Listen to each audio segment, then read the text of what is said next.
Hey, Skylar here from the Mint Changeyoucanwear. Today we're going to be making something really cool. So my shop doesn't have a doorbell on it, and I thought to myself, let's make an old-fashioned doorbell out of these guys. So my plan is to take 4 of these US Silver Eagles and then use the new bell tool by Jason's Works and make an old-fashioned doorbell. I really love the idea of an old-fashioned doorbell. The one thing that I think is going to be a little bit interesting is putting that expensive of a doorbell outside my shop. I'm curious to see how long it actually stays there. All right, let's get started on this thing. And this is the new bell tool by Jason's Works. And it's actually called the Rose Jenkins bell tool because Edward Rose came up with the idea of the bells, and I actually helped design this tool. So kind of neat. So we're going to use these tools to make the dome for the top, and this is an extra large Swedish wrap die and all the plungers to go with that too. So we can make the sides of larger bells, which is exactly what we're making today. And the plan with these guys, I'll dome one of them to start with the bell tool, and I'll make these guys straight sided, and they'll be the same diameter as the top, and then we'll solder it all together. And I have kind of a cool idea for the clacker, so we'll see how that goes as we get to it. All right, let's get right into it. And the way this tool works is we take one of our 17-degree dies from Jason's Works. This is going to be the 1.6 inch side of this 17-degree die. It'll fit this one perfectly. So we'll put our coin in there. And then this thing will sit on top of there like that. The cool thing about it is it has a sight window, so you can look to make sure everything's nice and even as you go. And you can turn it on there. That way you can look all the way around and adjust it if need be. Once that's on there, we'll take these big plungers, and they come in different sizes, depending on what kind of a dome you want. Put it down there and press it down. And I'm gonna be using the 1-ton arbor press for that. I find it helpful to take the base off of my 1-ton arbor press and just kind of build the whole thing on that so I can move it all at once. I find it to be the easiest way to go.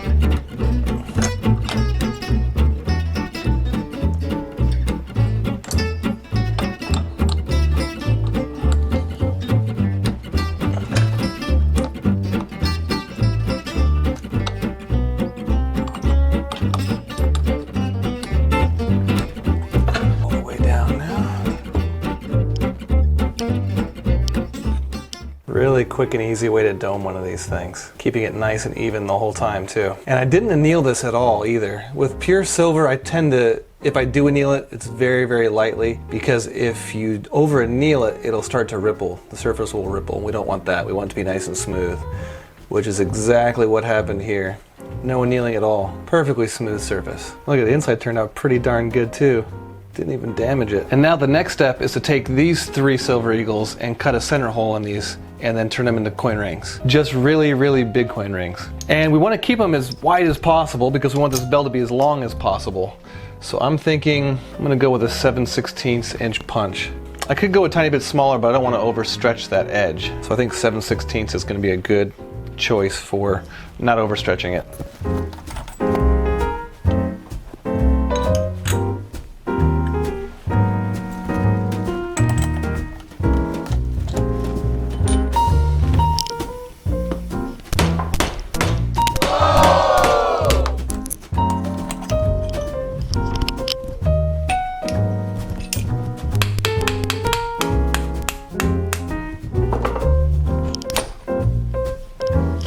Now once we have it like this, we'll deburr this sharp edge in here and then get folding them into coin rings.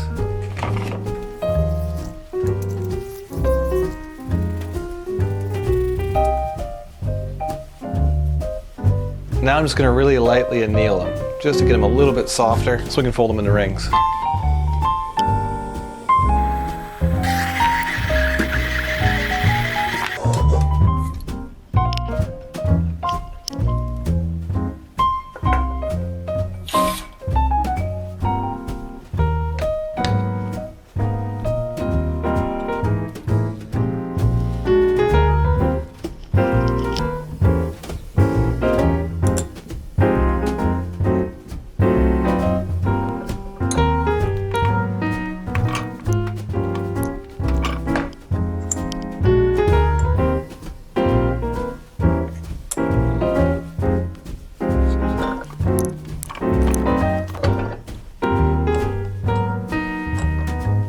that out. All folded, nice smooth side still, so that's really important to keep an eye on. Ready for the next step. So we're going to anneal it again and then start stretching it.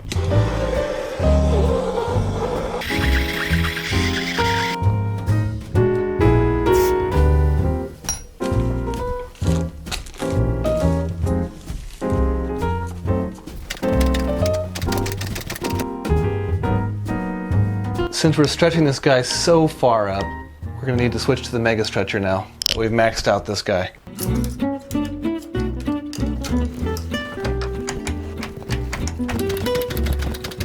All right, that is stretched just about as far as we can, and the smallest part of it fits the shape of that dome that we did. Now what we need to do is Swedish wrap this guy and straighten these sides out. We're gonna be using that big Swedish wrap die that comes with this kit.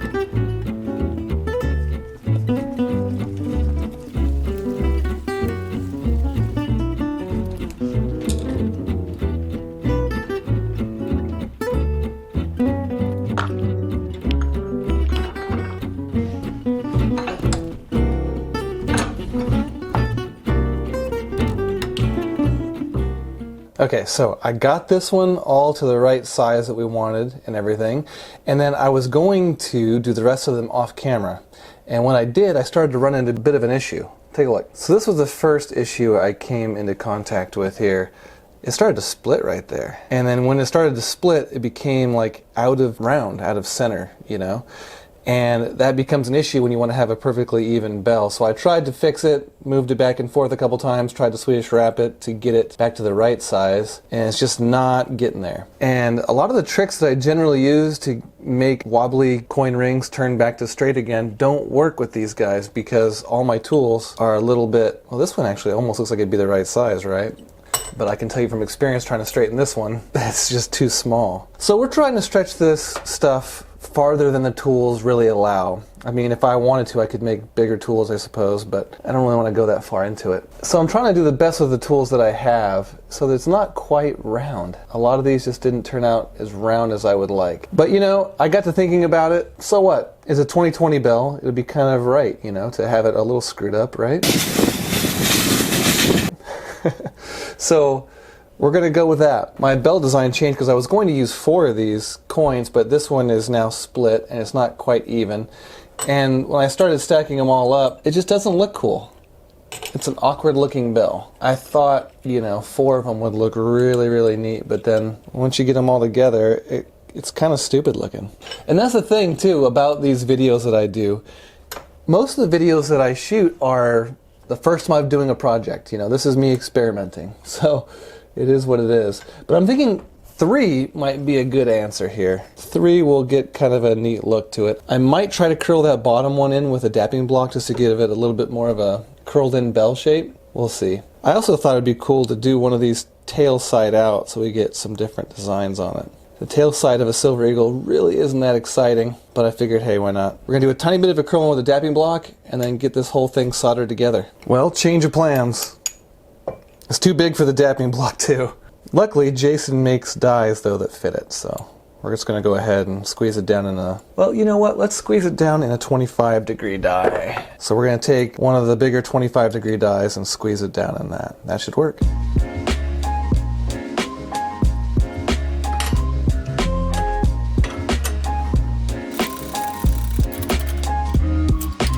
And the first step of soldering this bell together, sanding them to make them fit together perfectly.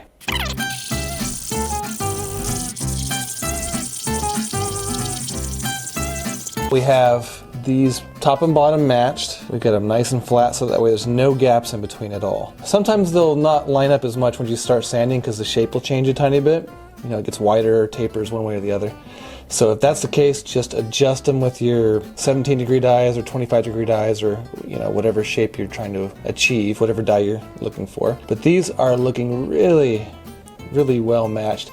Actually, they're looking more and more even as I clean them up too. I'm really surprised with how well it's turning out. Actually really liking the shape of this bell. It's got this kind of cool taper effect going, which is pretty much what I was looking to do from the beginning. Just a little bit shorter than I was hoping for, but you know, what can you do? 4 just didn't look good together, and that one split anyway, so we're gonna take what we can get. So now what we're gonna do, go throw these in the pickle, and I'm using a citric acid pickle by Nature's Touch, and once it's cleaned and out of the pickle and dried, we can start to solder them together. So we'll get these cleaned up real quick and then get to the soldering station. All right, I think these are about ready. I've been letting them sit in this pickle for, I don't know, I bet you 30 minutes or so while I went to Lowe's. Found something to hang our doorbell on when it's done. It's kind of cool. And I'm just gonna use twine to hang it and hang the clacker and everything. I know it's kind of cheesy, but quick and easy. And if it becomes an issue, I'll figure something else out. But for now, that'll work. So what we need to do is take these out of here, clean them off, dry them off, and then we'll get them soldered. So here's what I've been using for my soldering station, kind of handy, just a little rolling cart from Harbor Freight. I've got my oxygen and propane and everything set up on the end, and then just random whatnots in the bins. And then I use the top for my soldering area. So I have this block all cleaned off. I didn't want any contaminants on it, so I wouldn't clean it off before we got started. I'm not sure that matters a ton, but I have a little divot in here also that I'll set that in. That way it holds it nice and level for us. And so what I want to do is have the bottom of one coin be at the top of the other. So that way you see both sides of the coin. I'll do that all the way down. So there's that. And we do the next one. It doesn't matter nearly as much because it's tail side out, but we'll just make it, you know, match the best we can. So that is the plan. And what I'm using for flux is this stuff, Fire Scoff. It's a little more expensive, but it's just a spray. You spray it on there, turns everything nice and white. It's really handy.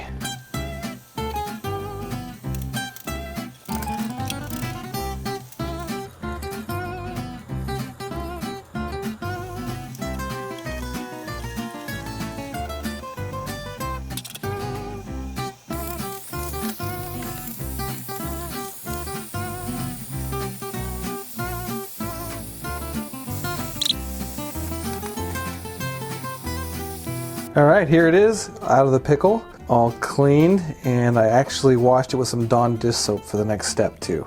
We're gonna be antiquing this guy. You know, it didn't come out as bad as I thought. You know, it's not perfect by any stretch of the imagination, but it's not bad. It's got a really good shape to it. So antiquing it is definitely the next step. So what we're gonna be doing, like I said, we have it pickled. We clean it with some Dawn dish soap, make sure there's no grease or anything on it. And we have some hot water here. It's just about boiling. And we have our liver of sulfur gel. Now this is from Grobet, but there's all kinds of different manufacturers out there. I used to use XL gel for a lot of years. You can get that on Amazon. So what we're gonna do is use a couple drops of this and then mix it up and then put our bell in there for about a minute or so. And that is gonna make it really dark. Let's drop that guy in there. And let it sit. See, it's already getting pretty dark. The longer you leave it in there, the more dark it'll become, and the deeper it goes in. Usually about a minute, that's all you really need to do.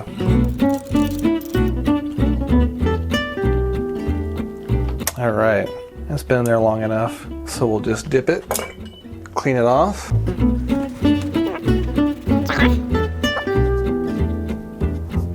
And from here, we'll take some 4/0 steel wool and get rid of some of that black. Get some off the inside. You can kind of see inside. All the coin details are in there too, which is kind of cool.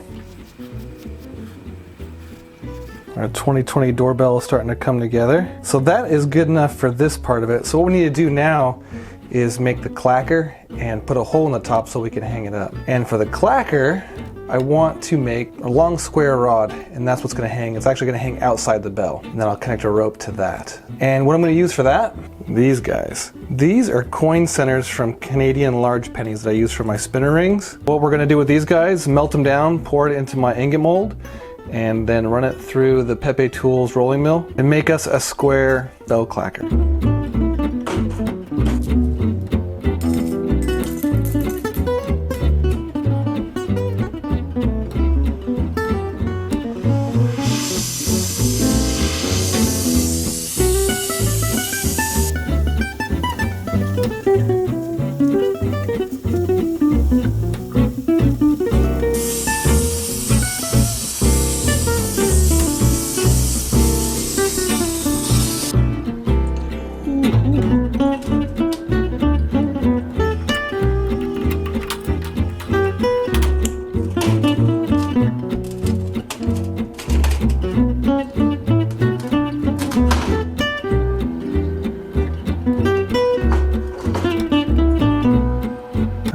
have our copper ingot all cast now, and now what you do is roll it into a piece of square stock. And we're going to be using the Pepe Tools combination rolling mill. This is still one of my favorite tools in the shop. I've had it over a year and still just absolutely love it. So we'll get it opened up here and roll us out some square stock.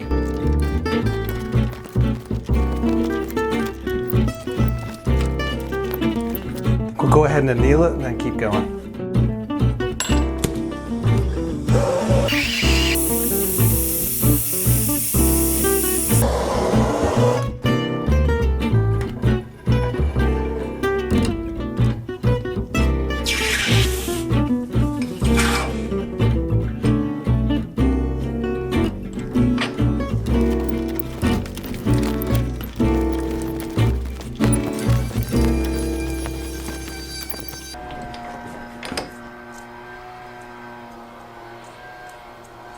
Alright, I think that's rolled out to the thickness that I'm looking for. So what I need to do now is re-anneal it, straighten it out, and then just file off any of the little shavings that are left over, and basically just sand it and clean it up.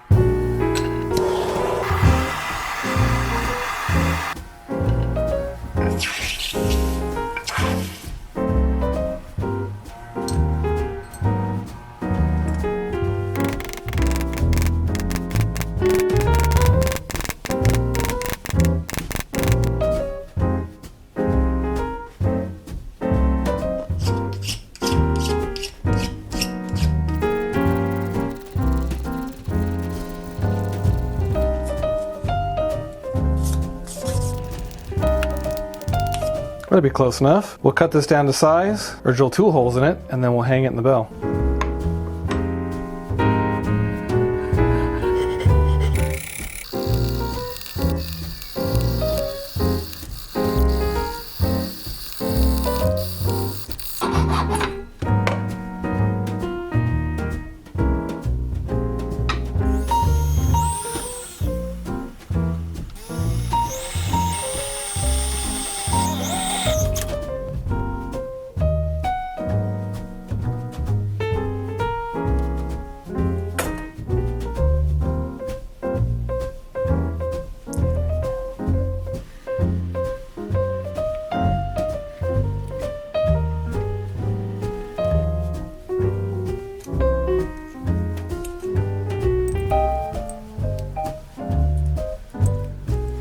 Alright, so we have the top part on, we have this all hooked on, and this rope down below here. What I want to do now is add this punch out from a silver eagle, so that way we have another part of the silver eagle dangling down below, like that. So we're going to cut this off, tie it on there.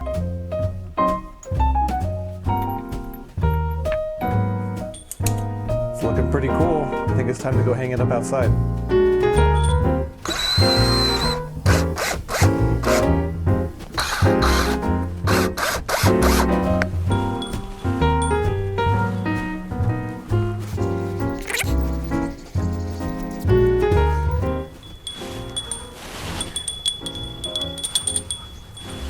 Not bad. I think I love it.